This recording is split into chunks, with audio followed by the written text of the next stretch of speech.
How to fix synchronization issue on Outlook.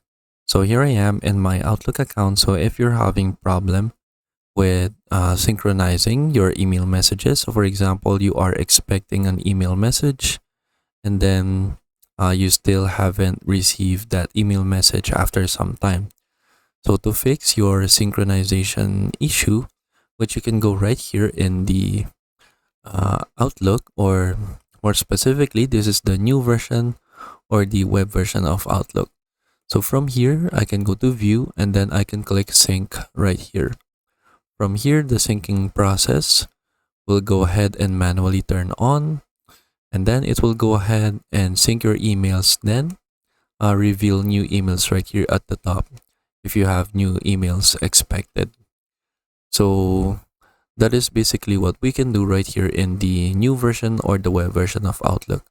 So if you have problem with the classic version of Outlook, you can go ahead and go to the application right here, and then we can go to the send and receive tab right here in the ribbon, and then we can also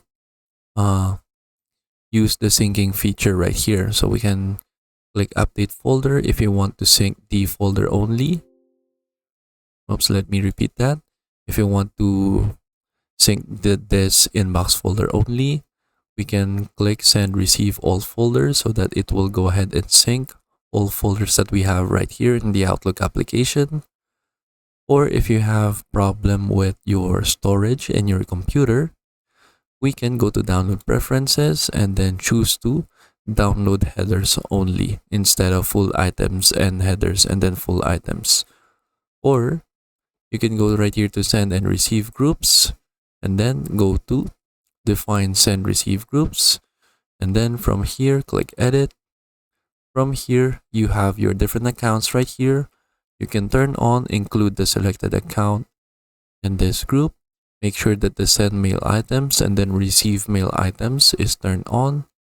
And then what you can also do is that you can go to different folders right here and then make sure that you also have download headers only right here if you have a problem with your computer storage, and then click OK, and then that should fix your synchronization issue problem right here in the classic version of the Outlook application as well.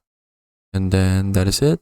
So those are the solutions that we can do to fix the synchronization issue in the classic version of Outlook, as well as the new and the web version of Outlook right here. So that is it. I hope you learned how to do it, and thank you for watching.